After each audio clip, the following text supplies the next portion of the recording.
Welcome back to Hardspace Shipbreaker. I'm still working on the new update. It reset my progress, so I've started over all the way at the beginning with mackerels.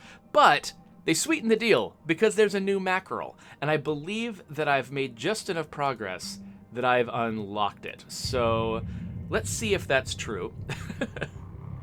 We can check out the latest mackerel.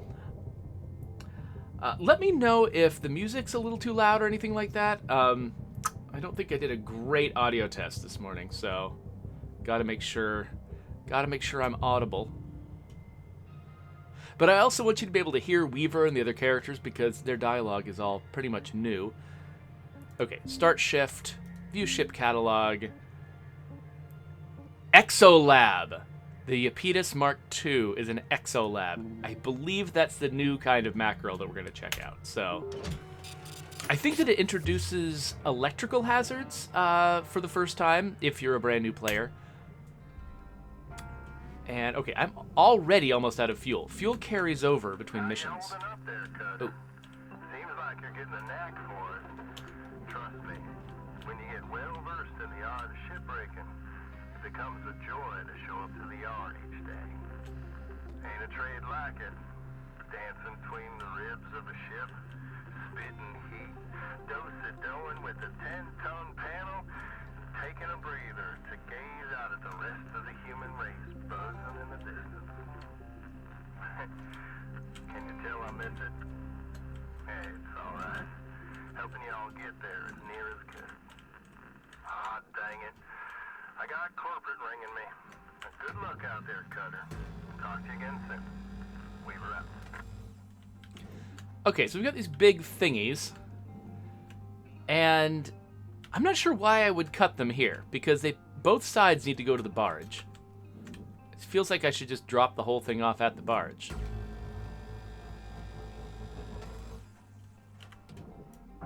Unless they're just too heavy to move or something.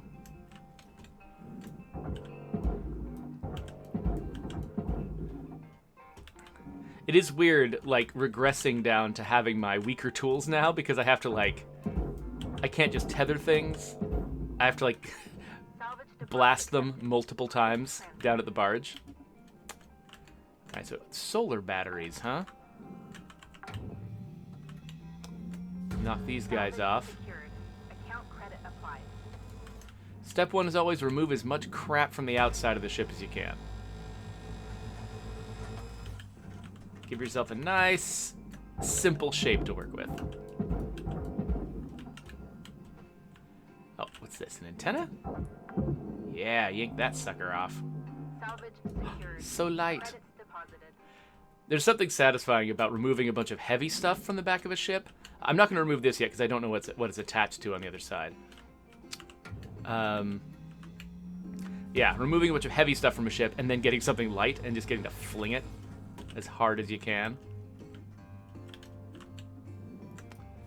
So for those of you who are joining Hardspace Shipbreaker for the very first time, I don't think there's anyone live in my chat who hasn't seen this game before, but there could be people watching this video later. The basic premise of this game is that you are like a blue-collar worker, kind of doing the same kind of job from the beginning of, oh, what was that Star Wars game that came out recently? I always forget the name of it. Like, my brain always thinks of the words Force Unleashed, but it's not Force Unleashed. It's the Fallen Order. It starts with an F. Fallen Order. That's right. Jedi Fallen Order. You start out as someone whose job it is to rip apart spaceships for salvage. And that's what you do in this game. You rip apart spaceships for salvage. And so you've got sort of like each day that you work on this yard, you owe the company that hired you more every day. And so you have to try to make a profit. And so your job is to not just... Can I pull this thing off? Yes. So your job is to not just take the ships apart, but try to take them apart cleverly and efficiently, which is part of the problem. So a lot of these ships are designed to be taken apart in sort of a coherent way. They've got these yellow stripy cut points that are designed to sort of give you clear places to take the ship apart in big solid pieces. And then you've got to piece it apart and figure out, which disposal method to use for each bit. And so here we've got the space between the inner hull and the outer hull, which is one of the most fun places to take the ship apart. Looks like we've got these things attached to the wall. Communications array. I don't think I've ever seen these before. Yeah, so this is a new model of ship I've never explored before. Luckily, it's early in the game, so it's not going to be that hard. This little item right here is not really an item. My crosshair's just ignoring it. So, all right. So, because I've never taken one of these apart before, I kind of have to figure out how I want to approach it. I think usually what I do is I take apart the outer hull first and then worry about the interior. Let me look through my, like, little scanner here and see if there's anything weird. So, normally I would be using this to see if there's any, like, atmosphere I have to deal with. But because this is early in the game, they haven't unlocked the hazard of having to deal with pressurization, which is nice and convenient. They did warn me that there might be electrical hazards now, which is one reason I'm being cautious. But it looks like, yeah, they don't have a reactor or a thruster back here to deal with, so we haven't gotten to that level of complexity yet. So I think, unless there's something weird back here, I'm pretty sure I can just get to cutting the outer hull. So let's get cracking. Oxygen reserves are low. Reminder, Oh. asphyxiation can lead to missed salvage quotas. I am already running out of air. So, because they just recently released a new sort of story and campaign progression update, they reset everybody's save game. This game is still in early access at the time that I'm recording this. So, I used to have, like, I think bigger oxygen tanks and a bunch of other, like, advancements to my character, and I got really used to them. But now, man, I just run out of air so fast. Now, you can actually salvage air inside the ship, and it occurs to me that I didn't even look to see if there was any of that available. I'll have to keep my eyes open for it Oxygen reserves for are later in the critical. ship. Usually you have to come back here and Oxygen replenish your supplies are available oxygen for purchase at the master jack. 2 times during a session. Oxygen levels stabilizing. So I think your O2 lasts a little, like, more than 5 minutes, so during a 15-minute session, you usually have to come back twice.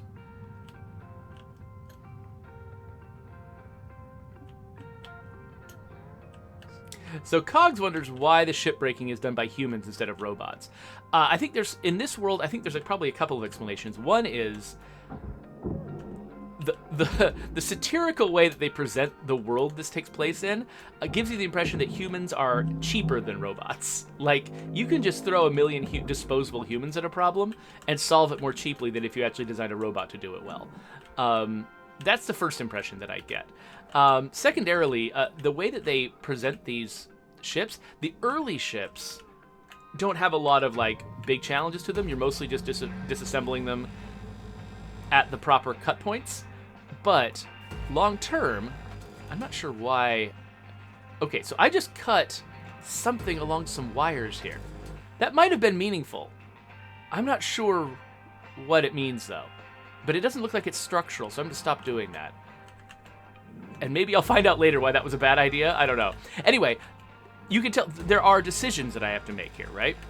And depending on what's going on this ship, I might have to take it apart in different ways. One of the big challenges that you face with later ships is, how do I extract the power core without destroying the ship? And in a massive explosion that, like, obviates all of my salvage. And that can be challenging. There's a lot of, like, serious problem-solving stuff that you have to do to make that work. So I think that's one of the reasons why they would not have a robot do this job, because you have to make some of these difficult decisions that it takes a human to do. Okay, so I took apart all of those cut points in here. I don't think there's any left. But it didn't actually seem to free up any of the chunks of the ship. Like, I'm pressing my back against this, and it's not moving. I'm the only thing moving. Oh, wait. Oh, no, it is moving. It is moving. Okay, it's just very, very heavy. Okay, cool. I was worried because I was like, normally when I take off all the cut points, I can actually remove the hull. And, yeah, it didn't seem like it was working.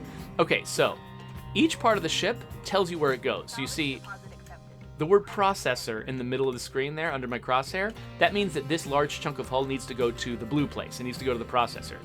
This light, however, needs to go to the green place. It needs to go to the barge. So I'm going to send that to the barge. And really, it's not worth it to grab these lights. These lights are not worth very much. It's fine to just send them to the processor.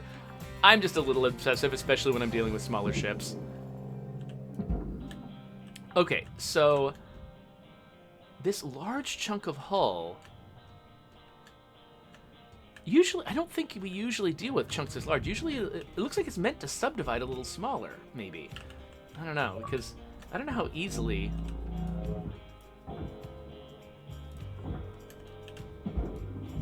Oh, yikes. Yeah, so I tried to shoot that chunk of hull towards the processor, and it bounced me back. It's too heavy for me to shoot towards the processor over there. And it looks like it is still held together, but oh, it's held together by something on the outside? Alright, Cutter, you got 5 minutes left of this shift. Okay, I got 5 minutes to figure out what the crap to do here. Okay, so this chunk can just come off. Okay. So there's some parts you can just pull off and you don't need to cut them.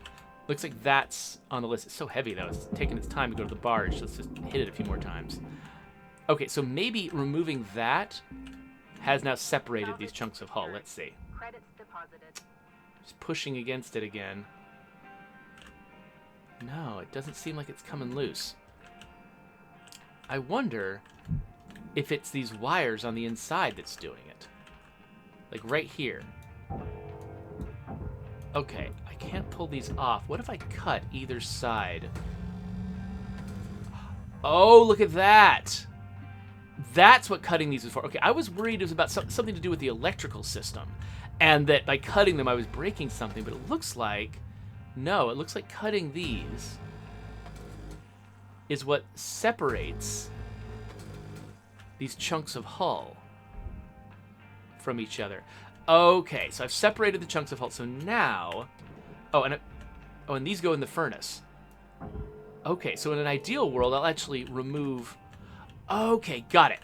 So each of these cables is only connected to the outer hull by the cut points. Your oxygen reserves are low. Oh my gosh. Dust and excess carbon dioxide can cause damage to Link's equipment. So I actually, in a perfect world, I don't want to send any of these cables into the processor. I want to hit every single one of these cut points. Okay, got it. We're learning. So those cables, that's a new feature I don't think I've ever seen before. So that was introduced with this new kind of mackerel.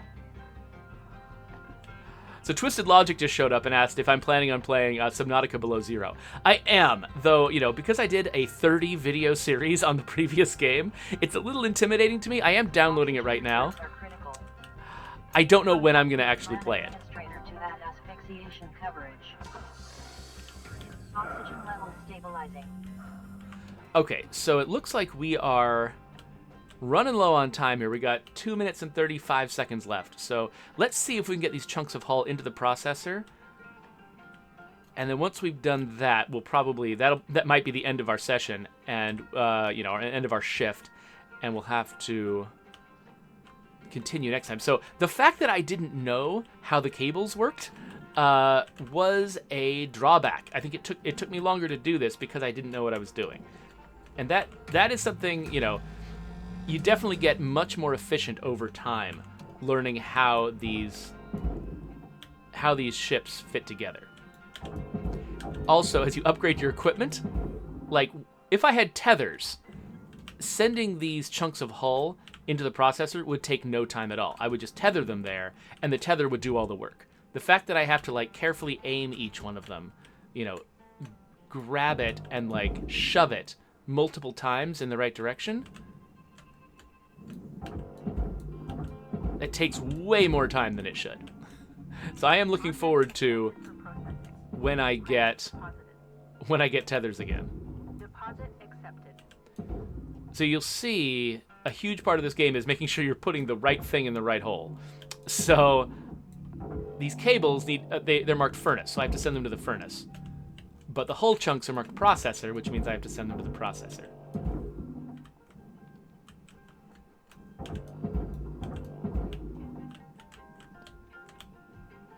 Got 1 minute left. All right, Cutter. Wrap it up. You got about a minute left. But now I know how this works. I think the other side of the ship will probably go more quickly. But then again, I don't actually remember... Material deposited. I don't remember seeing a hatch into the outer hull Processing on the other side of the ship. Credits awarded. So that's going to be a problem to solve. Maybe it was there and I just missed it. So when the shift ends, I don't have to actually get back to my home. I just wait till run the clock out. So I'm going to try to make as much progress as I can. Looks like this back bit is still connected, so I can't pull that off. Can I do something with the last 10 seconds? Yes. Valuable object processed. I can pull that off the wall, send it to the barge. And that's going to be it. Oh, there it is. That's how I'm going to get to the other side of the hull. That little crack right there. So Stealthy Assassin asks, how is the value for each of those pieces determined? Because you see, at the end of my shift, oh, so it looks like I accidentally sent one of those cable things into the wrong place and destroyed it. I also sent some amount of nanocarbon into the wrong place and destroyed it. Maybe one of those cable strips still had its cut point attached or something like that, and that's why I got penalized. But mostly, yeah. So I collected all this money. I got 805,000 credits, which sounds like a lot, until you see how much you get charged just for the right to work here. So, but I was charged $500,000 or 500,000 credits just to work there. So actually, I just, I made a profit, but I also, I owe the company over $1 billion. So I'm still not making a profit here. So let's continue our salvage. Twisted Logic's question. So these ships are all constructed from pieces that actually I think are reused from ship to ship, and so each piece has got a price to it, and then when you some pieces, when you cut them apart, they lose value, but the individual pieces still have value. I don't know, it's probably just based on how much of the volume of the piece you preserved or something. I'm really not sure how it works, but you definitely, delivering partial pieces of cuttable items does actually make a difference. It is worth something to you. Okay, so I thought that my solution was going to be sneaking in through this crack, but this crack is too small. So that is not going to be my answer. What is my answer going to be? See, I thought because I could fit through here, that meant I can make it through there. So now we've got the airlock, which goes to the outer hull, but I don't think there's any junction, any like holes in there. I don't think there's any holes in the cockpit. Is there a hatch that I missed? So this is where it gets interesting, because there's a whole outer hull in there that I don't think I can get to.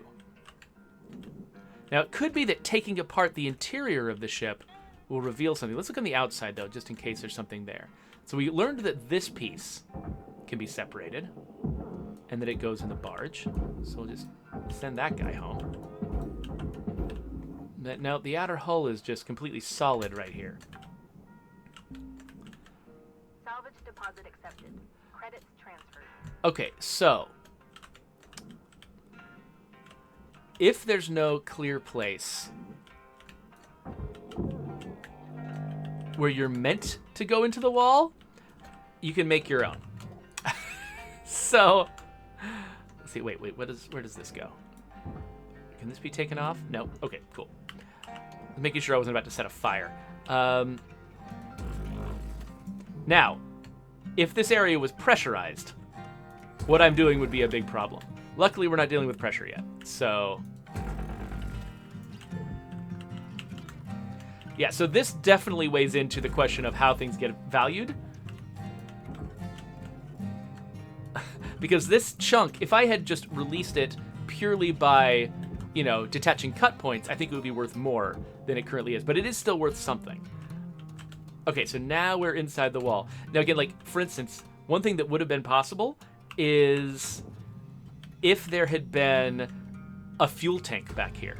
The fact that I was cutting straight through the wall at the fuel tank could potentially have been a problem. It could have been a hazard. If you hit the fuel tank with this cutting gun, it explodes immediately.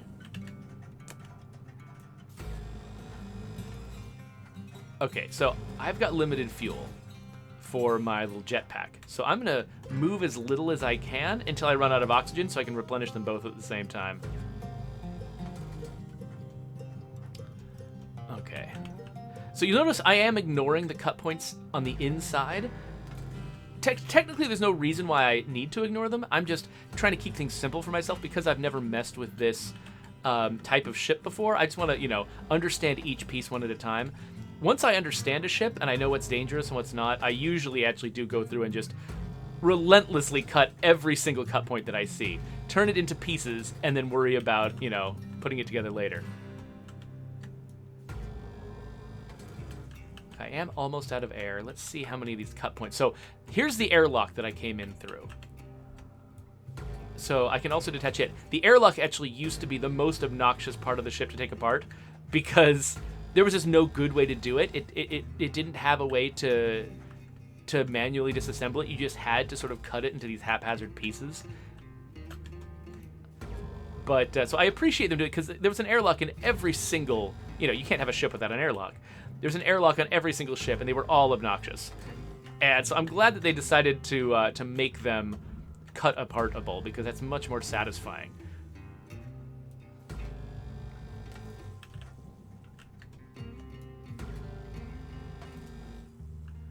All right, so I'm low on fuel. I'm about to run out of oxygen. I wanted to get through all of the cut points first before leaving to replenish stuff. How am I doing? Have I hit everything? I think I might have hit every cut point. Well, if I have, that's great. We're going to head back to get oxygen in just a sec. Let's just put this between me and the processor. And we'll head back to get oxygen and fuel. Cog says the music to this sounds a lot like Firefly. I agree. Firefly and Star Control. Star Control 2, which sounds like Firefly. But yeah, they've definitely got this kind of a Western vibe. Not even really Western, more like a trucker vibe. Like, I think they're going for, like, trucker country music as sort of their inspiration here. Oxygen level stabilizing. They're trying to evoke kind of a blue-collar, working for the man, not happy about it, but, don't got to be happy about everything in life. That kind of attitude.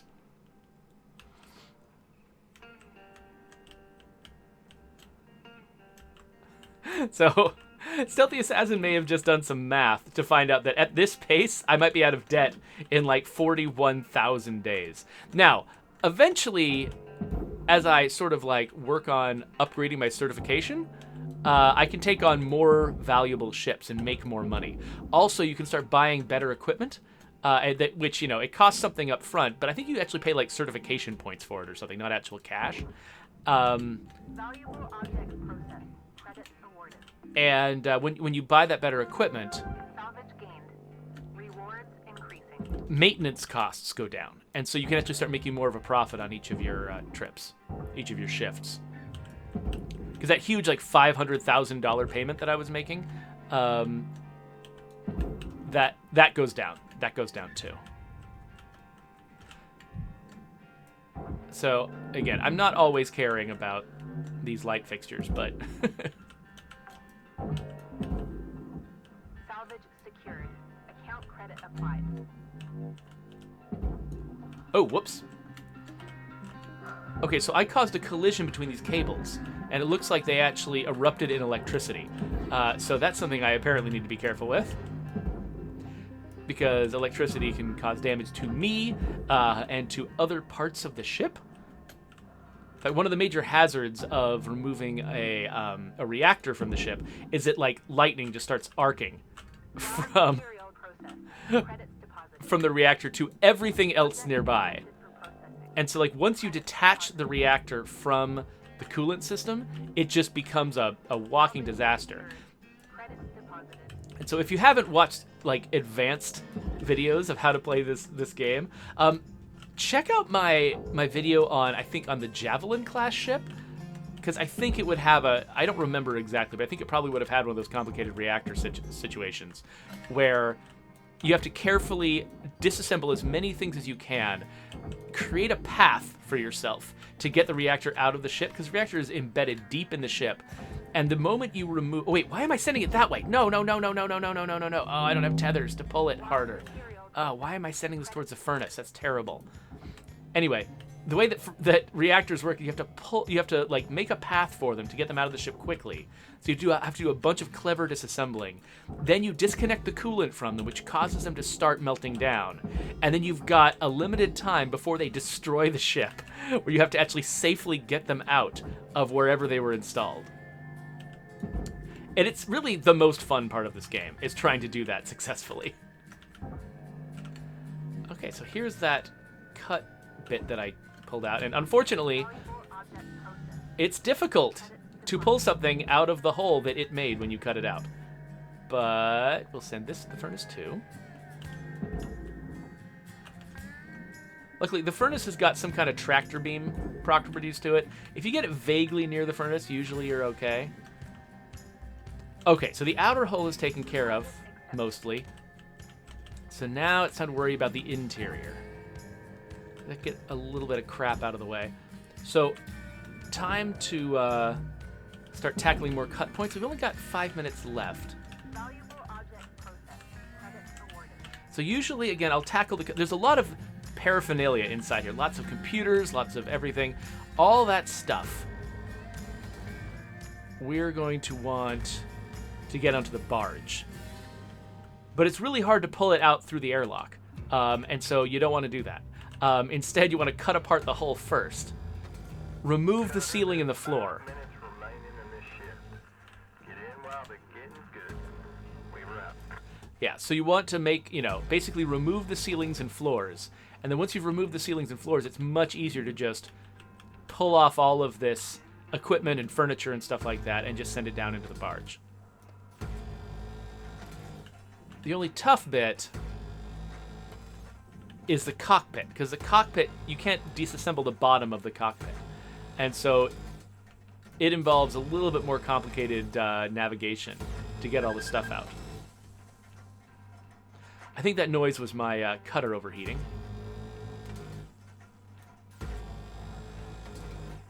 There's a lot of cut points in here.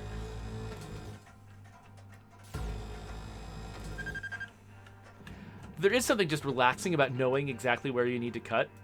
Like, I really enjoy the sort of really tough problem-solving bits of this game, Warning. but Oxygen reserves are low. I also enjoy the relaxing bits. Here, let me go get some more oxygen. Wait, dang it. Okay, let me first... Are there any oxygen bottles just lying around in here? If there are, that'll be a way more efficient way for me to keep my breath. I'm not seeing any mounted on the wall, though. Maybe they introduce that element to the game later on. Yeah, nothing in the cockpit. All right.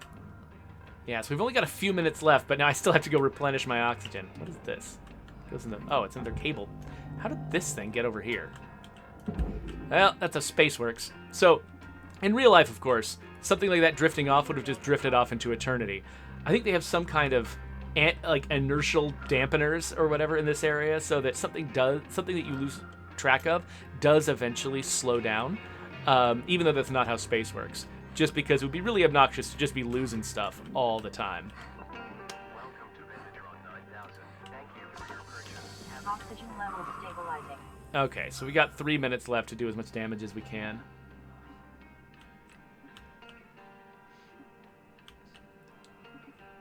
Oh, so, okay, Stealthy Assassin, I'm sorry that I missed your message when you first sent it. He said, is that what the other currency is for? I'm not sure what you meant by the other currency, like what context you asked that question. I'm sorry about that. So there is a currency that you use, I think, to unlock, like, certifications on better tools, stuff like that. There's like one progression currency and one that sort of represents, your overall progress towards getting out of debt. Which is just comically unachievable.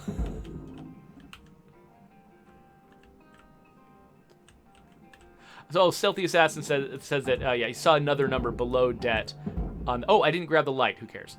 On the sum up screen at the end. So, yeah, we'll have to look at that, and we'll talk about that. Because, yeah, you're probably right. That is probably what you saw.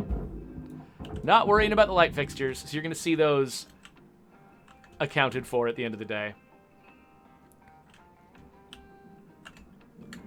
All right. So, let's... fire that off. So we'll pull the floors off this. Oh, wait, that floor's not coming. Why is that floor not coming? How is this floor attached? Oh, I missed a cut point. Oh, I missed 2 cut points. Aha.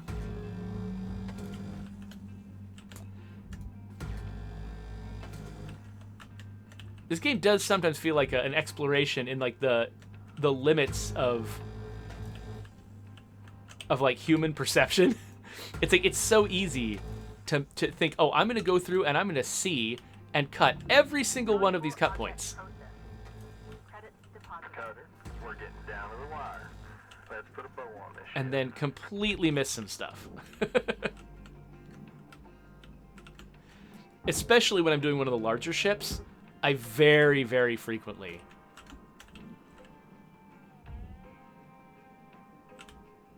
will think I've gotten every single cut point, and then I'll have missed like 9 cut points.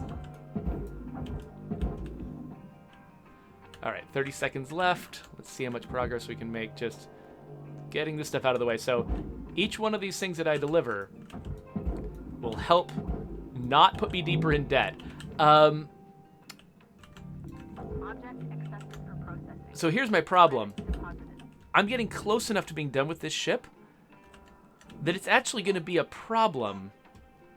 Like, I don't know if I'm going to be able to finish the ship next shift, but I don't think I can divide this little ship into 2 sessions and make a profit. Look at this. See, I'm going to barely break even this time.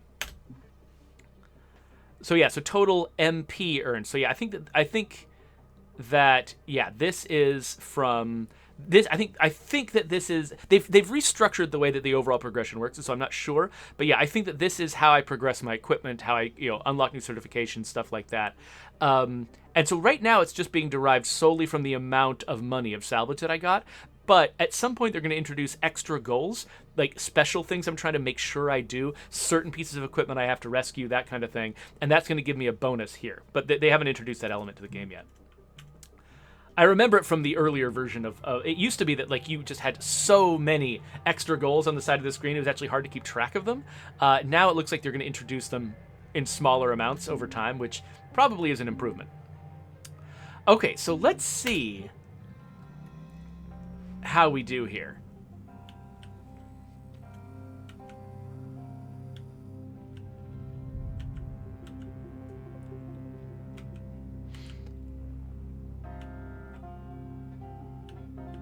Let's see if I can actually take the rest of this apart in the time that I've got left. Okay, so here's... Is that still attached? What's going on? Okay, so we've taken the floor off this. And so now we've got the process of just pulling every single piece of furniture off Salvage secured. Account credit applied. and firing them onto the barge.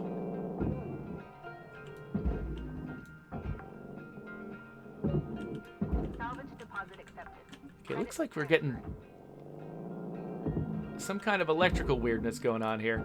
So I believe that there's a way to avoid some of this electrical weirdness if you are able to find a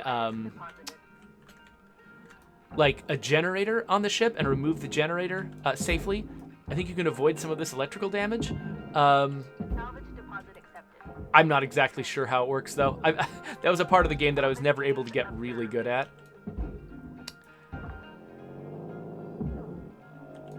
But compare what I'm doing right now to what it would have been like if I tried to remove these things while I was still having to pass through the airlock. How much time that would have taken. Account credit applied. frequently, when you have sort of salvage goals, specific things you're trying to accomplish, it involves things like get all of the computers out, without damaging them, Secured. Credits deposited. which can be a challenge. Okay, so we've got these communications arrays in here. I'm going to have to cut those off the walls. So that's going to be a little tougher, but let's get rid of all the other guys first. Salvage deposit accepted. Credits transferred.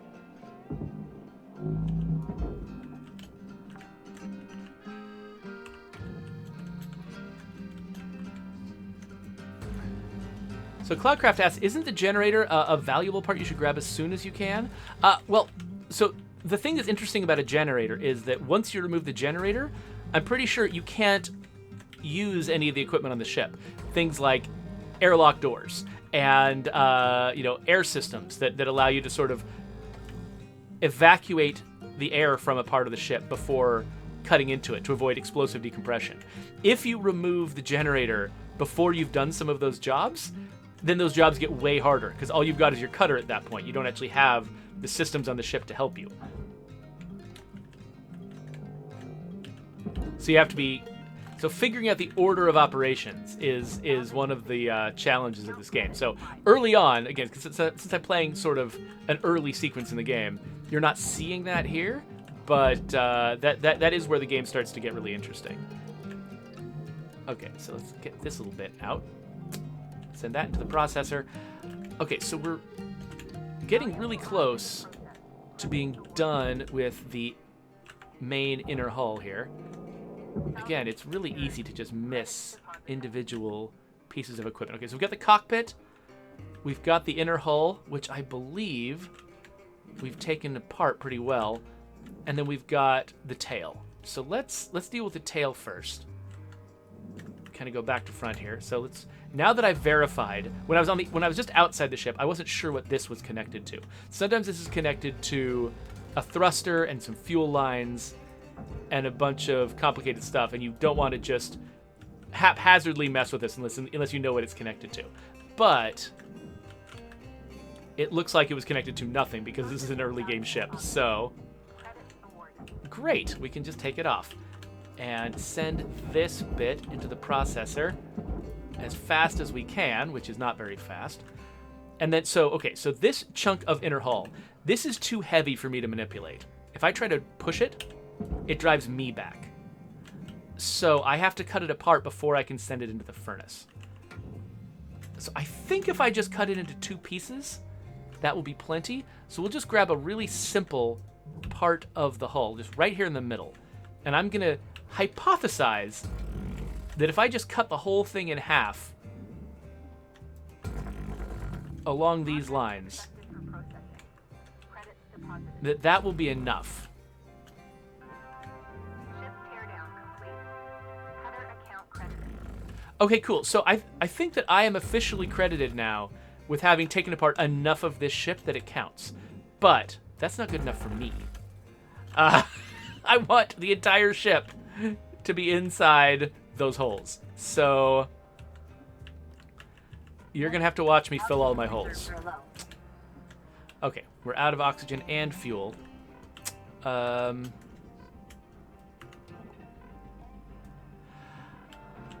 think that maybe the phrase, watch me fill all my holes, would not make a good title for this video, so I think I'm not going to do that. I think I'm just going to go with a pretty dry and, descriptive title for this one. Probably just the name of the ship.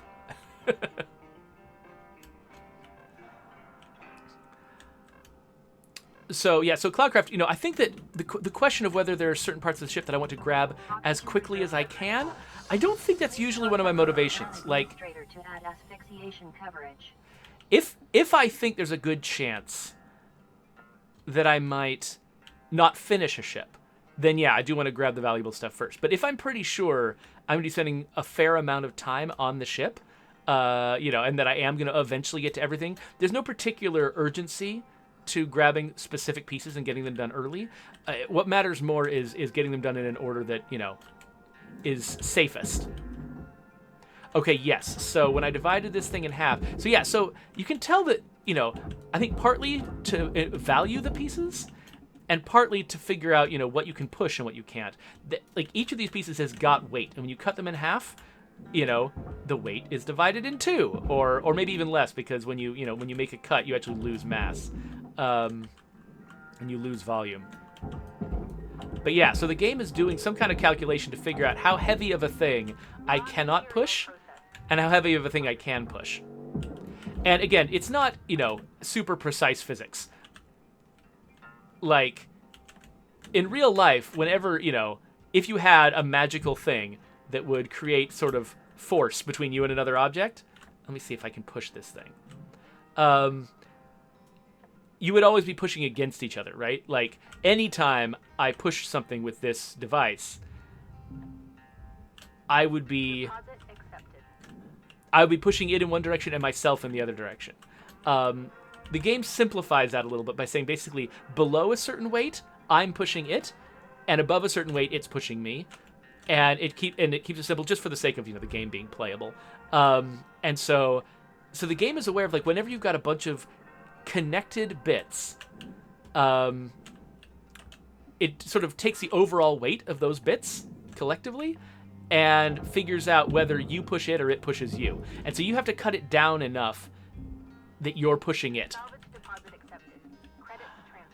Okay, so you notice what I did there. I rotated the cockpit so that its door was pointed down at the barge. And so now I can do the same thing here in the cockpit that I did elsewhere. Except I can't because I just pushed it. Dang it. So unfortunately, the cockpit is light enough that just yanking on it to try to get pieces off, I'm pushing right now, you can't really tell. Yanking on it to pull pieces off actually makes it move. I mean, you'll notice that the entire ship was sort of coming skewed from itself. Like you'll notice that originally the okay, so I'm going to try to pull on parts of the ship that will actually orient it in the way I want. Oh, whoa! Okay, still made it. This is kind of funny, actually. I don't feel like I remember this happening before. Like, I don't remember being inside a cockpit and having its motions be this volatile. It's kind of neat, actually. Because I think maybe I was working with heavier cockpits before, because I was working with bigger ships. But I feel like the cockpit would always be really, really hard to move. And so actually even just getting it into this useful configuration where it's pointed down at the barge was really difficult. But it looks like that's not the case anymore. I can actually manipulate it much more easily, even by accident, which is just a whole different set of problems. Okay, so we got 5 minutes left. So let's get the rest of these items out of here.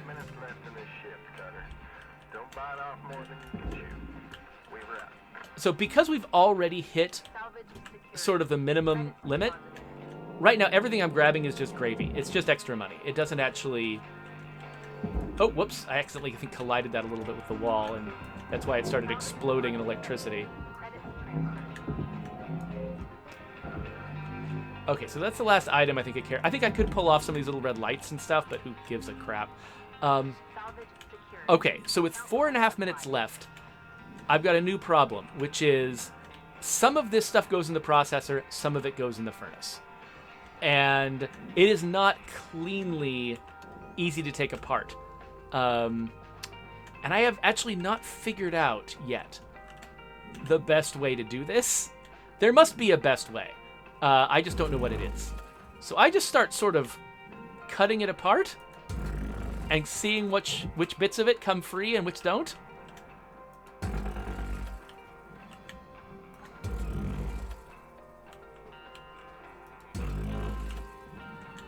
Now that bit came free.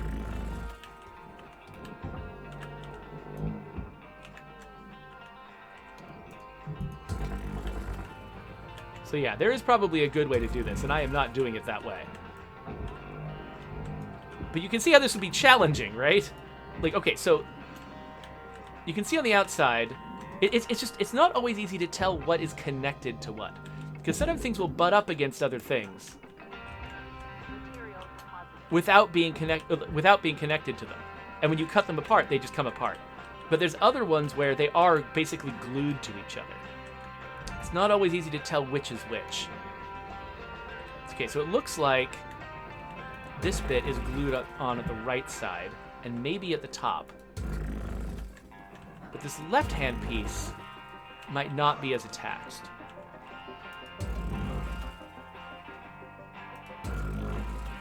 Okay, so maybe that's the best way to disassemble this bit. The problem is, yeah, the framework on the outside is just like hard to get them past. Okay, here we go.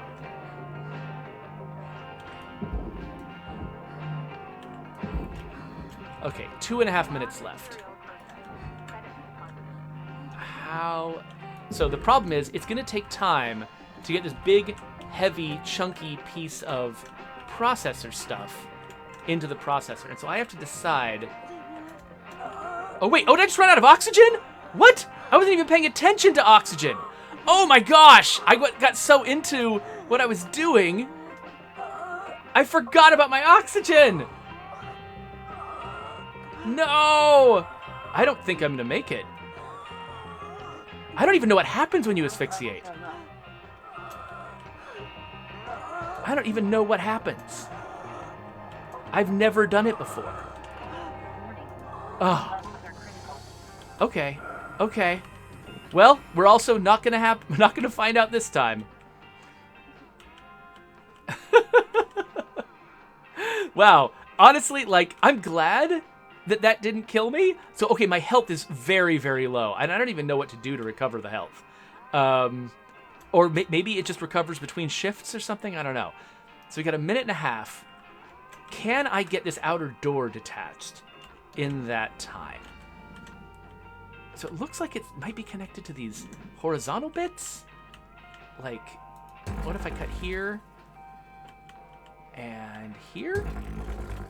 Okay, weird. It's got a central panel. Okay, so what if I cut here? Oh, this is very complicated.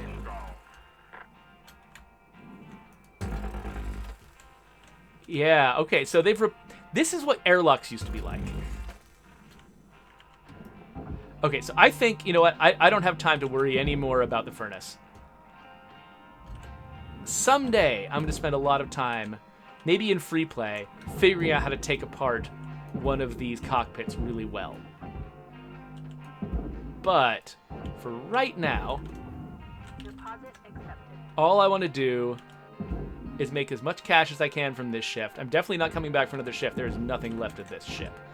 So with the last 18 seconds, we're just going to shove this in the processor, lose a bunch of furnace stuff, but not enough to make a huge difference to our bottom line. And look at that! You see the top of the screen? The red line is stuff I've destroyed. The yellow line is stuff that I've salvaged. They've met in the middle, they've met way over on one side. So, yes! 1.7 million credits. So that's enough to make a profit. Oh, look at all these MP that I've got.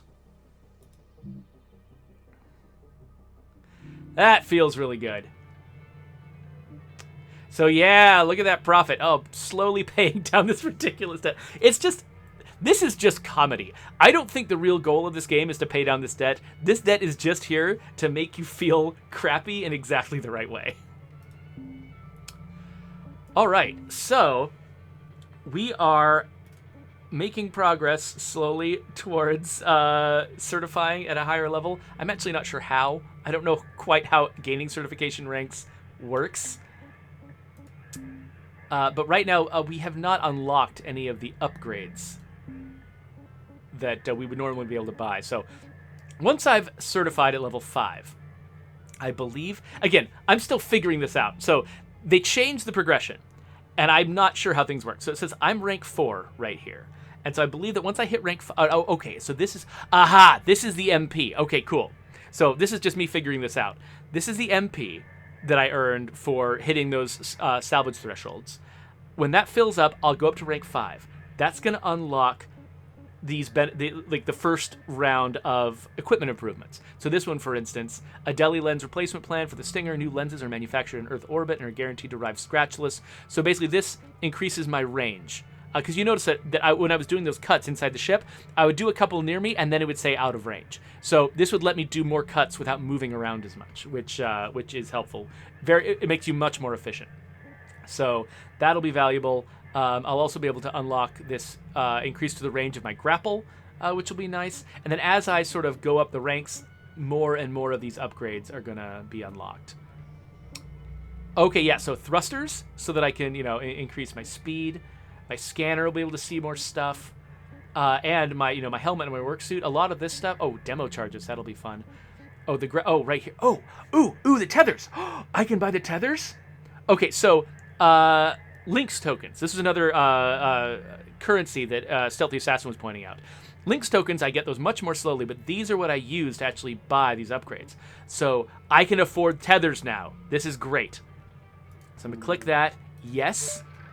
All right, so on my next disassembly, I'm going to be able to use tethers, which, so tethers are expensive. They're a consumable that you have to buy, but they make your, basically they make it so that sending things into the destinations, the furnace, the processor, and the barge, is so much quicker, especially big, heavy things. So that's really nice. I'm happy about that.